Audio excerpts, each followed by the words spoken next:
Hello दोस्तों, कैसे हो? आपका स्वागत है त्रिपान स्टडी सेंटर में। आज जो हम करने जा रहे हैं पॉलिटिकल साइंस के महत्वपूर्ण चैप्टर राजनीतिक विज्ञान की। ये चैप्टर जो है हर क्लास के हर बोर्ड के बच्चों के लिए अत्यंत महत्वपूर्ण है, जिनके सिलेबस में ये टॉपिक है। चलिए देखते हैं हमारा आज टॉपिक क्या है। Fundamental right and fundamental duty. Every human beings entire to the enjoy the content right which is the ensure good living. In a democracy, all citizen is enjoy the equal right. The Constitution of India is a guarantees and those right in the form of fundamental right. Fundamental right are one of the important feature of India Constitution. The Constitution is a provide for a six fundamental right about the which you will be read in the following lesson. Fundamental right are justiciable and the protected by the judiciary. In the case of violation of any of the right, and one can move to be court of law for there is a protection. The fundamental duty were added to our constitution by the 42 amendment. It laid down a list of 10 fundamental duty for all citizens of India, while the right we are given as a granted to the people and duty as a obligation which every citizen is expected is a perform. The next feature is a direct principle of state policy. The directive policy of state is a policy which has been adopted from to the Irish constitutions. Is another unique feature of the Constitution of India. The directive principle were included in our constitution in order to provide social and economical justice to our people. Directive principle aim at the establishing a welfare state in India where there will be no concentrations of wealth is the hand of few. You will be read about this principle more elaborated in the lesson 7. The next feature is a single integrated judicial system. India has a single integrated judicial system. The Supreme Court stands at the apex court of the judicial system. Below the Supreme Court are High Court. The High Court is a controller supervises the lower court. The Indian judiciary this is the stand like a pyramid with the lower court as the base. High Court is the middle and the Supreme Court at the top. And the next independent of judiciary. India is the independent is the imperials. The Indian judiciary is free from to the influence of the executive and legislatures. And the judicial is the appointment on the base of there is a qualification and cannot be removed easily. You will be read about the independent of the judiciary is the detail of lesson 12. And next year featured a single citizenship. In the federal state, usually of citizens enjoy the double citizenship as the case in the USA. In India, there are only single citizenship. It means that every Indian is a citizen of India and irrespective of the place of his hair or residence or place of birth. He is not a citizen of there is a constitution and a state like a Jharkhand, Uttaranchal and Chhattisgarh to which she may be belong but remain a citizen of India. All the citizens of India can be scored the employment anywhere in the country and enjoy all the right equally and all the part of India. Next year the universal adult franchise here. Indian democracy is a function on the basis of the one person one vote. There is a one person and one vote.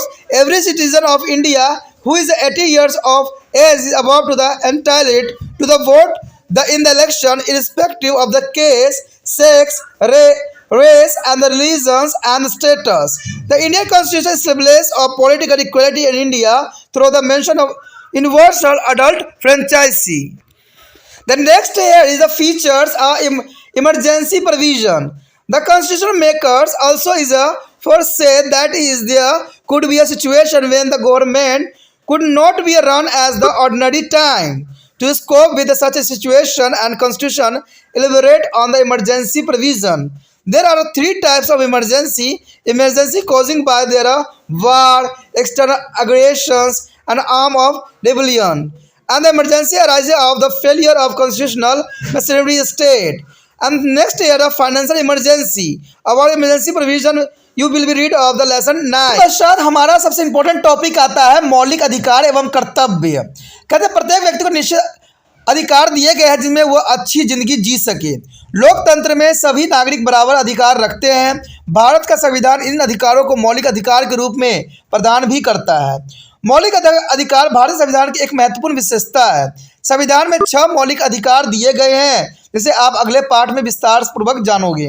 मौलिक अधिकार न्याय योग्य एवं न्याय द्वारा सुरक्षित होते हैं, यानी सारे के सारे जो मौलिक अधिकार दिए गए हैं वो उच्च न्यायालय द्वारा जो है संरक्षित किया जाता है। इस अधिकार को उल्लंघन की स्थिति में हम न्यायालय में जा सकते हैं और वहाँ पर अपनी फरियाद रख सकते हैं। 42वें संविधान संशोधन द्वारा जो है मौलिक कर्तव्यों को संविधान में शामिल किया गया था और इसमें अभी नागरिक के लिए 11 मौलिक कर्तव्य की सूची भी दी गई है। अधिकार राज्य द्वारा व्यक्तियों को दी हुई सुविधाएं हैं तथा कर्तव्य नागरिक द्वारा पूरे किए जाने वाले उत्तरदायित्व भी है।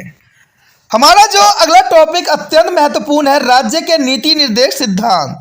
देखिए ये टॉपिक कई मामले में एग्जाम के लिए अत्यंत महत्वपूर्ण है, तो हर बच्चे जो कि 11वीं क्लास में पढ़ रहे हैं उनको मैं यही कहूँगा कि इसको नोट डाउन भी कर लेना और अच्छे से समझना, और बीए वाले बच्चों के लिए भी काफ़ी इंपॉर्टेंट रहेगा। ये कहते हैं राज्य के नीति निर्देश सिद्धांत क्या है।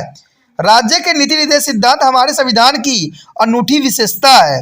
यह सिद्धांत हमारे संविधान में आयरलैंड के संविधान से लिया गया है, यानी ये संविधान जो है नीति निर्देश सिद्धांत है ये कहाँ से ली गई है, आयरलैंड से ली गई है। लोगों को सामाजिक और आर्थिक न्याय दिलाने के उद्देश्य से राज्य को नीति निर्देश सिद्धांतों को संविधान में शामिल किया गया था। अब देखिए दो बात यहाँ पर आ गया है कि ये संविधान कहाँ से ली गई थी, आयरलैंड से ली गई थी, और ये जो है इसका क्या कार्य है, तो ये जो है सामाजिक और आर्थिक न्याय दिलाने के उद्देश्य से इसको जो है हमारे संविधान में सम्मिलित किया गया था।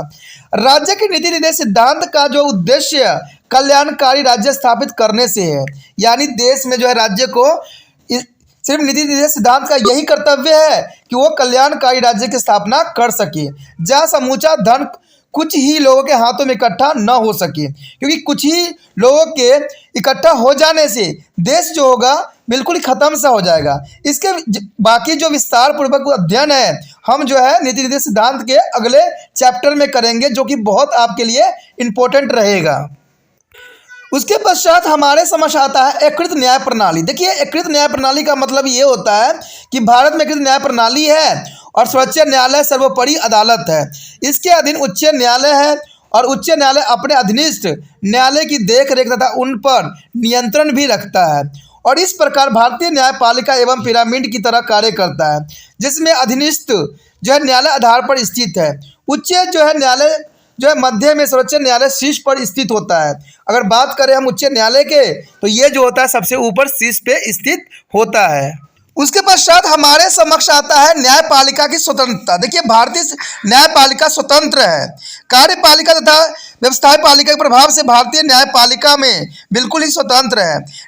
जो है न्यायाधीशों की नियुक्ति उसके योग्यता के आधार पर होती है तथा इसमें आसानी से नहीं हटाया जा सकता। अब न्यायपालिका स्वतंत्रता के बारे में जो है 12वें अध्याय में हम विस्तार पूर्वक अध्ययन करेंगे, तो वो भी आपके लिए काफ़ी इंपॉर्टेंट रहेगा। तो आप इंतजार कीजिए कि कब जो है 12वां अध्याय आप में जो है अपलोड होता है, तो उसको जरूर आप देखना मत भूलिएगा। उसके पश्चात हमारा आता है अगला टॉपिक इकहरी नागरिकता।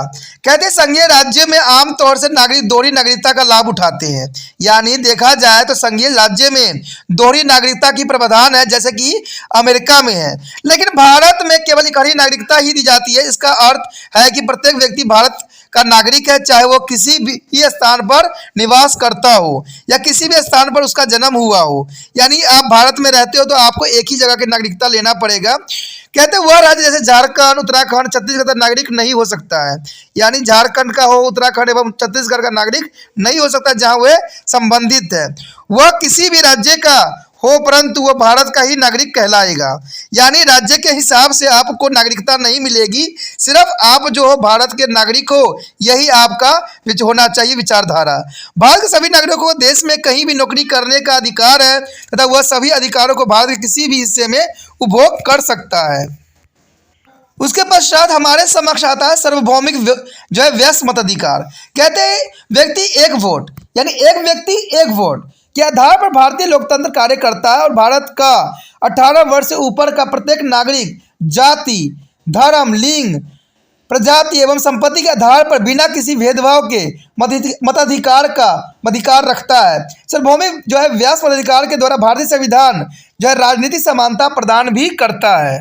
उसके पश्चात हमारे समक्ष है आपातकाल की व्यवस्था। कहते हैं संविधान निर्माताओं ने यह पूर्व अनुमान लगाया था कि कभी भी ऐसी स्थिति उत्पन्न हो सकती है जब सरकार सामान्य रूप से कार्य न कर सकती हो। ऐसी स्थिति में कार्य करने के लिए संविधान में आपातकालीन व्यवस्था की गई है। आपातकाल 3 प्रकार के होते हैं, युद्ध अथवा बाहरी आक्रमण अथवा देश के अंतर्गत सशक्त विद्रोह के कारण आपातकाल की स्थिति, राज्य में संवैधानिक तंत्र की विफलता से उत्पन्न आपातकाल, वित्तीय संकट के कारण आपातकाल, आपातकालीन प्रावधान के बारे में जो है हम अगले अध्याय में पढ़ेंगे, जो कि काफ़ी इंपॉर्टेंट भी रहेगा। तो आपको सिर्फ इतना याद रखना है कि आपातकाल की व्यवस्था 3 टाइप्स की होती है, एक युद्ध और बाहरी आक्रमण के द्वारा, और दूसरा जो होता है राज्य में संवैधानिक तंत्र के विफल हो जाने से, और तीसरा जो है वित्तीय संकट। कहते हैं भारत में वित्तीय संकट तो आज तक कभी आई नहीं और नहीं आ सकती है। तो इसी के साथ हमारा ये चैप्टर जो है ख़त्म हो जाता है। अगला चैप्टर अत्यंत महत्वपूर्ण है, तो उसको देखना मत भूलिएगा। अगर आपको अच्छा लगा है, मन से लगा है, दिल से लगा है, तो लाइक शेयर सब्सक्राइब जरूर कीजिएगा। लेकिन एक बात जो आपके ज़रूरी होता है वो ये होता है कि आपको इस वीडियो को शेयर भी करना है और अपने मोबाइल पे इसको सेव भी करना है। देखिए, अगर मोबाइल पे अगर सेव नहीं कीजिएगा तो आपको अगले वीडियो का नोटिफिकेशन भी मिलेगा नहीं, तो इसलिए सब्सक्राइब करना आपके हित में है। कहते हैं अगर आप बाद में कहीं भी जाओगे, कोई टॉपिक ढूंढोगे, तो ये मेरा टॉपिक पहले नहीं आएगा, आपको कोई और जो है इंस्टीट्यूट या कोई भी और टीचर का जो है आपको समक्ष आएगा वीडियो। तो आप मेरे वीडियो से अनभिज्ञ रह जाओगे, आपको सही ज्ञान प्राप्त नहीं हो पाएगा। तो आपको इसीलिए जो है सब्सक्राइब करके चैनल को रखना अत्यंत महत्वपूर्ण है। आप सब्सक्राइब करके आप रखोगे तो आप देखोगे कि वहाँ पर जो है हर जो है लेसन यानी हर एक टॉपिक जो है एक तरफ से ही बनाया गया है, चाहे सोशोलॉजी का हो, चाहे पोल साइंस का हो, चाहे बायोलॉजी का हो, चाहे मैथ का हो, एक साइड से ही बने हुए हैं। तो आप उस जगह जाके जो है वीडियो वाले पे देख सकते हो कि सारी चीज़ें व्यवस्थित है। तो वहाँ से आप कोई भी टॉपिक जो आपके लिए इंपॉर्टेंट होगा उसके आप क्या करोगे, अपने मोबाइल पर कहीं सेव कर लोगे, जिससे जब चाहो आप उसको देख के जो है आप सही ज्ञान प्राप्त कर सकते हो।